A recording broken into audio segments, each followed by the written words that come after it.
Hi friends, it's Sarah. Welcome to the Costume Codex. Only this isn't really a Costume Codex video.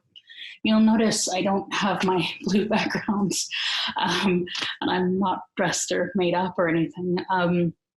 Uh, there's a reason for this. For those of you who don't know, I live in BC, and we are experiencing a remarkable heat wave right now. And my apartment was very stuffy.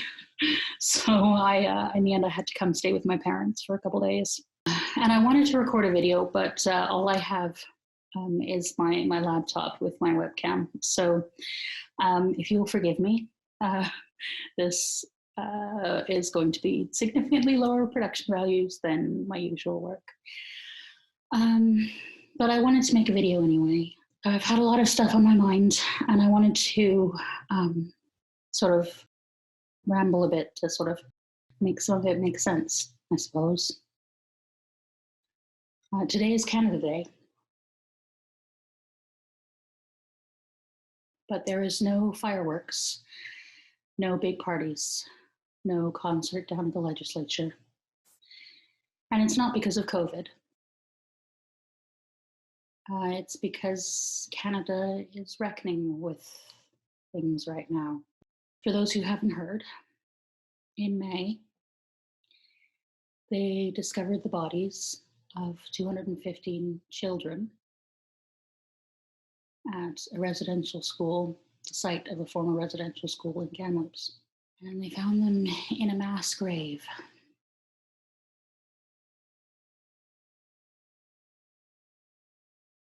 I was shocked, but I wasn't surprised. I think a lot of people had responses like that because we knew that there were a lot of children who never made it home. Word has been out about the residential schools since, well, a lot of the information has always been there. And the Truth and Reconciliation Commission laid it all out in 2015, including knowing that over 6,000 children never made it home. But knowing that in theory is different than being confronted with a mass grave of 215 children. I think the thing that sticks with me is the mass grave thing, that not only did they let these children die, but they didn't even give them a proper burial or send them to their parents and the people who would mourn them to bury them properly. They didn't even give them individual graves. There's such a level of disrespect in that. It's not how you treat fellow humans. So no celebrations this year. Instead, a lot of us are treating this as a day to reflect. And that's why I'm making this video. I want to reflect on my country, my place within it, its history, the settler states, and I hope that perhaps this will be useful to you if you out there are needing to reckon with Canada yourself, or if you need to reckon with your own country and its relation to colonialism. Because this history isn't unique to Canada. I know many of you aren't Canadian, so I should give you a bit of the history here. In 1786, the same year as Confederation, Canada's first Prime Minister, Sir John A. Macdonald, passed the Indian Act, which was full of Victorian paternalistic racism, as you might imagine.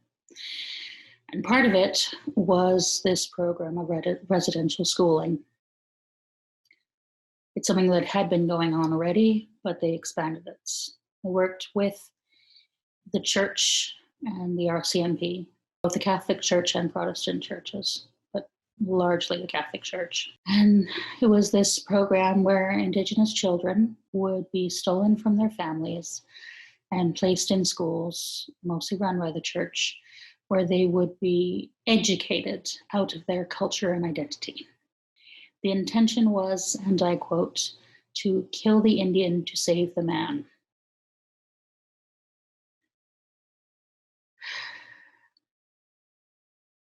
To accomplish this, children were beaten and abused in every way you can imagine, and probably ways that you can't.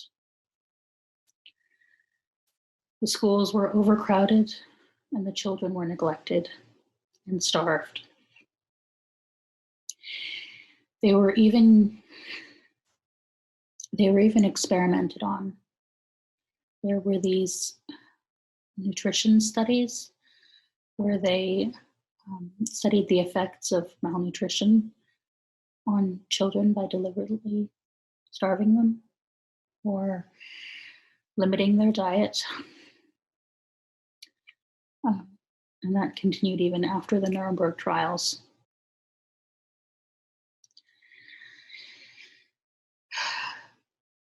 As early as the 1910s, there were reports on the mortality in these schools, and it was as high as 30 to 60%.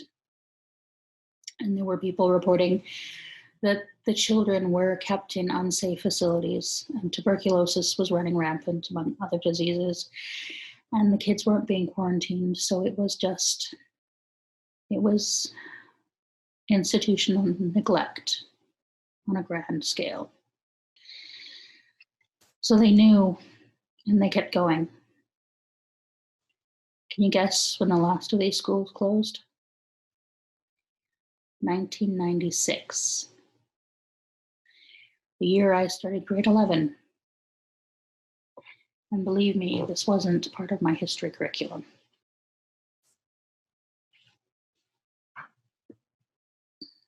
Or my current events. This was genocide. It's been listed as such by the UN. These schools were basically concentration camps. And for those who say, is it really genocide if they died of disease? Because likely most of these children died of disease or malnutrition. But I would remind you that Anne Frank died from typhus. But we know the cause of her death was the Nazis. The cause of these children's death was the government of Canada. They took these children from parents and families who would have cared for them. They put them in unsanitary, overcrowded conditions, didn't give them enough food, and didn't give them enough care, and they died. This was genocide. The cause of their death was the Canadian government, and in many cases also the Catholic Church. That is the history of Canada, and it is a history that is very much still with us. I have had a number of friends whose parents and grandparents were survivors of the schools. I have heard some stories, but they are not my stories to tell. The trauma of those schools did not stay in those schools. The trauma to those generations isn't confined to those generations.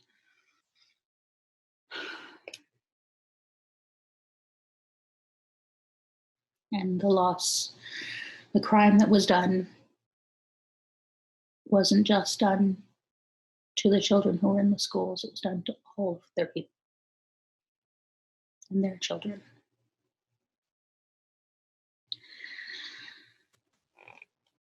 And there are a lot of stories, but they're not my stories to tell. What is my story is my relationship to Canada. When I arrived with my family in 1984, I encountered a very different Canada from that of my Indigenous friends, Métis friends had encountered. People sometimes say that there are two Canadas. the Indigenous Canada and the settler Canada. But like all binaries, that is, it's more complicated. There is the immigrant experience of Canada. And that is not a single experience. That is in a lot of different ways. I know that my experience as an immigrant to Canada, as a child immigrant to Canada, I benefited from a lot of privilege in that. We were coming from the UK with my white mother. We spoke English. We had, the support of family and friends. We didn't have family here, but in Canada. But we did have support. Mom had a job she was coming to. So when I speak to my experience of immigrating to Canada, it is just my experience. There are many different experiences. So we arrived in 1984 when Pierre Elliott Trudeau was the Prime Minister, the father of Justin. And the Canada that we arrived in was quite different than the one that the Confederation writers, John A. Macdonald and his friends, had intended. Canada was starting to refashion itself into a more multicultural society that I and my family would benefit from. Like I said, Mom had a job to move to. So we came to a tiny town in rural Saskatchewan called Turtleford. And my mom was coming to do a locum as a local GP. My dad was able to join us 6 months later. His immigration was a little more complicated. And we moved first to a larger town and then finally to Saskatoon, which is the biggest city in Saskatchewan. It was a long time before I knew why we had moved. They don't, 4-year-olds don't know a lot about what's going on at all. So I didn't know that Scotland was not proving to be the most welcoming environment to my little mixed race family, and that my father was finding it hard to advance in his work as a dark-skinned Egyptian doctor.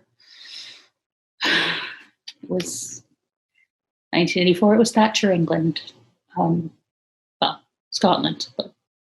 And that's the thing about Canada for me, for us, is there's probably nowhere else that would have given my family a home like we had here. I know some of you will say, oh, you could have moved to America, but my family are atheists, which isn't so great in America. And also, they're doctors and they didn't want to work for that kind of healthcare system. So Canada was the place for us. And it's been good to us. Like many immigrant families, we have thrived here. And like many immigrant families, we give back. That's what you do when you are, it's what a lot of us do. When we find a place that gives us a home, we give back. For me, there was always this awareness that the home that we had found was built on the stolen homes of others. It would be very hard not to be aware of that, living in a place like Saskatoon, as we did then. Saskatoon is sometimes thought of as like the Deep South version of Canada. It is somewhat, or certainly was then, somewhat segregated in practice, not law. There being neighborhoods that were more First Nations, Indigenous, and Métis, and areas that were more for white people. And, where in amongst there was, those of us who were neither. But, you know, I was an alternative kind of kid and a theater kid and a weird nerd. So I mixed with other theater kids and weird nerds and all that stuff, and including Indigenous kids. And then as I grew older, I made more friends from all sorts of walks of life. And that's why I knew people whose parents were survivors, and why I started to witness the ways in which my friend's Canada was different from the Canada that I knew and from the one that I had been taught about. There's a lot about those days that I don't talk about. I'm a person that people tell their stories to, and I consider that a trust, and I don't share stories that aren't mine to tell. But believe me that the trauma of those schools didn't stay in those schools. The survivors brought it home, and it echoes down the generations. But I can tell you some of the things that I witnessed. And it isn't all sad.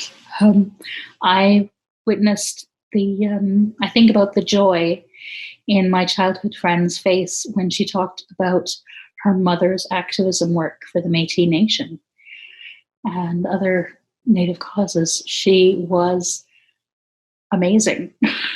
And my friend was so proud of her. Or a younger friend that I knew, that I met here, whose face fills with joy when she talked about her language and the work that she was doing and her family were doing to preserve it. Or one of my professors at UVic, the way that the pure love in her voice when she talked about the lands of her ancestors.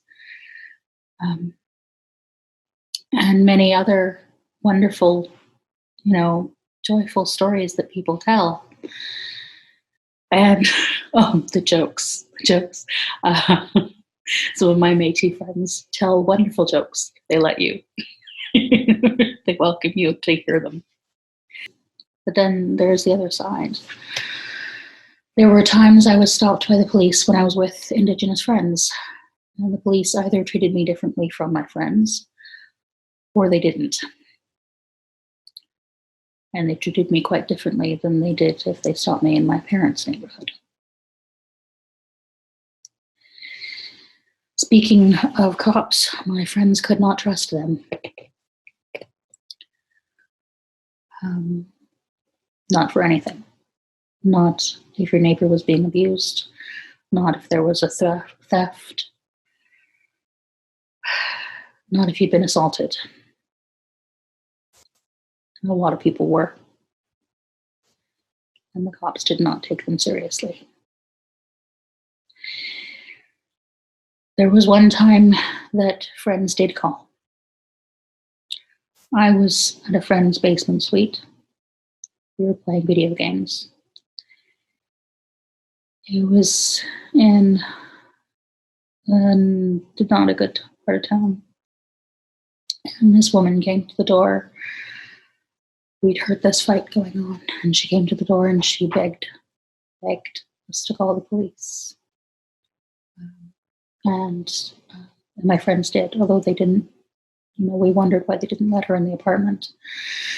We were worried it might be some kind of, they couldn't trust her any more than they could trust, well, not as much as they could not trust the police, but no.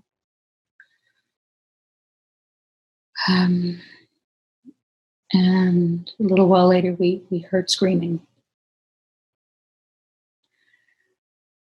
And the women in the room, we made the men go out and see what was going on. They couldn't find anything, but then the police did arrive. They did nothing. The woman couldn't trust them to report. And having heard his attitude, I do not blame her. We could hear everything, basically. And he left. I was never I never felt safe enough to go back to that apartment building, to that friend's place. And not long after that, someone died in that building, and it may have been that woman. Because when you can't trust the police, you can't ask, they can't do the job that they're supposed to do.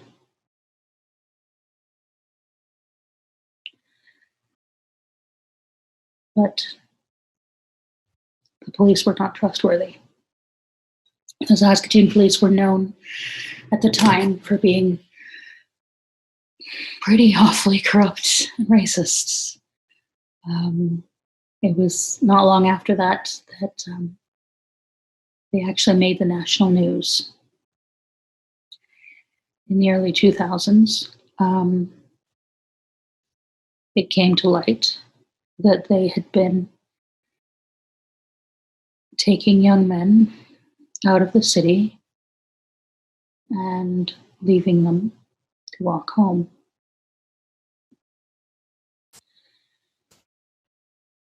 In winter in Saskatchewan, where it gets to minus 40 below before wind chill. And the wind comes off the Arctic with a cold that will freeze your skin in a minute. And they took their clothes.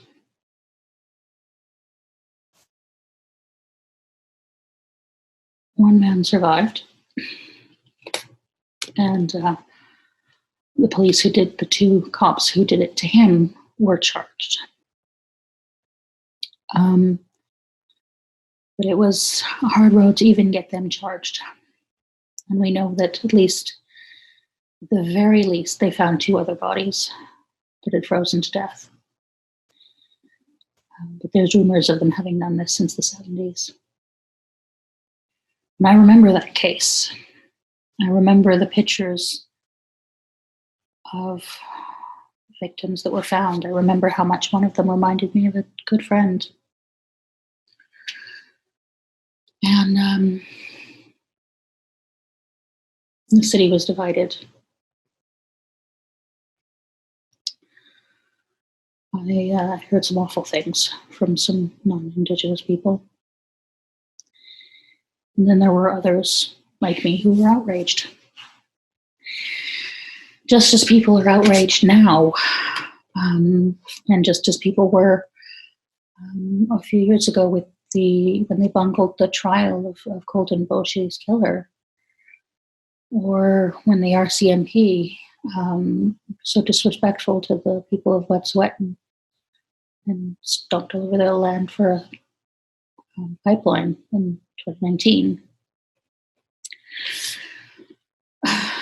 It feels like we have a kind of Groundhog Day where every time this stuff comes up, people are like, oh, really? It's sort of like they forget that, yes, this is the reality of Canada. It's as if the sort of image of Canada that are in their heads doesn't match with the same place that all of these awful things happen. And they are still happening. There are still women going missing on the Highway of Tears and elsewhere. And we are still not doing enough to stop it. This is part of the reality of Canada. But every time it seems like people are surprised again. And I think for those of us who are neither white nor Indigenous, there is a sort of odd space that you find yourself in, I think. Because I don't have that, I'm not surprised, I don't forget that this country is not the what it sells itself as. It's not the Canadian in the Molson commercials. It's, you know, and I think most of us who live in the in between spaces know that. And yet, we also don't experience what the Indigenous people experience. We know that we are in this in-between space. A few years ago, I went to an anti-racism rally in Vancouver. It was right after the whole tiki torch thing that apparently had find people on both sides in the States. It was an interesting historical moment. And there were a bunch of homegrown Canadian chuckleheads who wanted to hold their own rally of stupid people. In Vancouver, particularly, they were wanting to march against Muslims and Middle Eastern people. Which, hi. That would be, I'm Muslim descendant, not Muslim myself. I'm an atheist. But yeah, they wanted to shout their hatred of us. And there was a plan to drown out their numbers with an anti-racism counter-protest, which I went to. And we were successful. There were about 1,000 of us, and they chickened out and went home, and only 6 of them showed up. So, so victory for victory for us in that case. It was a remarkable thing, and it felt really good to have all these people come and turn up to stand up for people like me and my family, and there were a number of Indigenous speakers, as there often are, because they are, wherever there is anti-racism work, you often do find Indigenous people doing that work. Doing the hard work. And many of them spoke beautifully about unity and solidarity, and that was lovely. But what stays with me is an elder, a woman, who chose instead to challenge us. She spoke about the times that immigrant Canadians had worked with the settler states. They benefited from it. And she left us with a challenge to think about our actions and think about our place in it. And she was right. There are ways in which we do benefit from the settler state. And there are times that we do contribute to colonialism, even as some of us are also, harmed by it. Like the settler state wasn't built for us. MacDonald and the other Victorians who built it, they rarely tolerated people with French names. They were certainly not imagining themselves building a land for people with Egyptian names or Pakistani names, Chinese names, Hindu names, African names. The Canada that we, have, that is full of people with many names, was not their intention. And the work they did was built to benefit their own descendants, and they are the ones who benefit the most. But even as it wasn't built for us, there are ways in which we benefit. And there are ways in which we are conditioned to be a part of the state. As I said, it's not the same as the the descendants of the settlers. They don't have people marching to get rid of them. But we are still in the in between space, and there are ways in which we, we have to consider that this place that has given us a home, even if it's not an easy home, is on the land of that was stolen from the homes of other people. It's a difficult thing to reckon with, and I have no answers, except that it is a thing I will continue to reckon with, and that I will try to do my part to work in decolonizing in my head and in the world. I am hopeful that we will do the work to find the graves of the other children who never went home. I think that's going to be a lot of work and a long project. And I'm grateful that the Canadian government has decided to do some of that.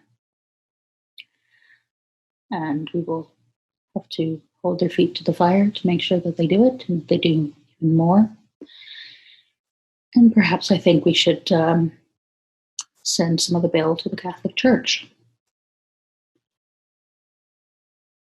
because they are to blame as much as the Canadian government. And I think we have to remember not just the children who didn't come home, but the people who came home no longer children.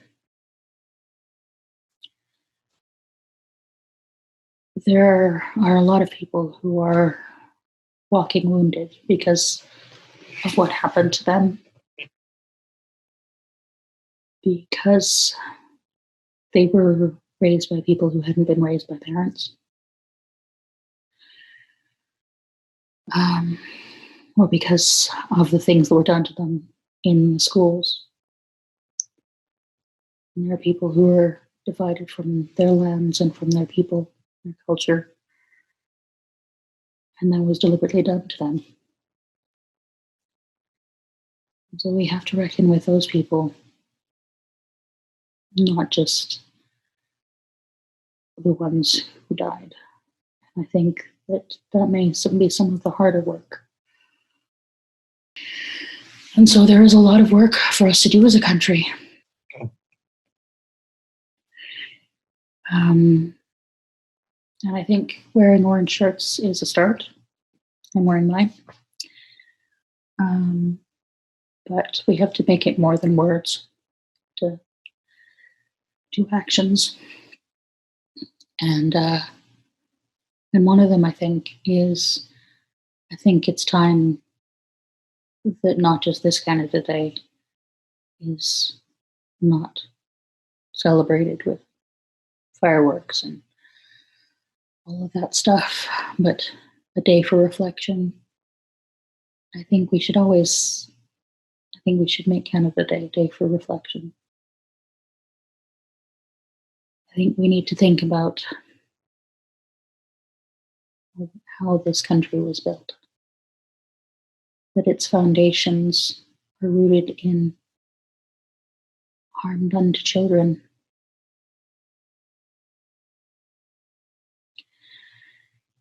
And I think we need to ask who we want this country to be, what we want this country to be. The thing about Canada, one of the things about Canada that I appreciate is that we don't have a founding myth. Canada isn't the dream of we don't have the founding fathers like the Americans did, who were, Enlightenment philosophers with grand ideas and feet of clay. Our country was, made by a bunch of Victorian politicians who were thinking about how to administer a country. There's no grand dreams. And so we aren't beholden to um, the dream of people of the past. We get to choose how we want Canada to be, what we want Canada to be. And I know when I was growing up in the 80s, there were a lot of good talk about wanting it to be multicultural and, um, you know, that's good. But it's not the sunny, happy, easy thing that it was sometimes portrayed at. A country that is made of many nations is not an easy thing to build, an easy thing to maintain. It's hard work. And we cannot do it unless we change the relationship we have with the people who were the First Nations here. And the people the Métis, who were the first people of mixed heritage who were here. We can't do it if we don't reckon with our history and change our future. So on this Canada Day, that's what I'm thinking of. A country that I want to be part of. And wherever I go, Canada is always part of me. And part of my heart will always be here. But I wish, but I think that part of me will always be a difficult part. Because this home was always someone else's home first. And that is a debt I can never pay them.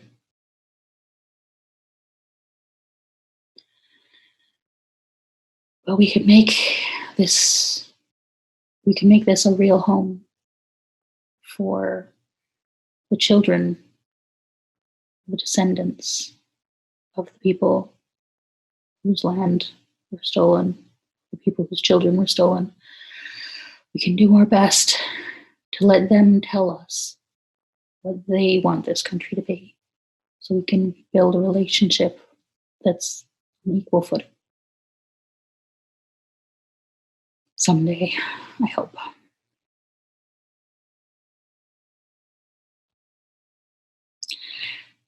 And I guess that's where we leave it. Hope.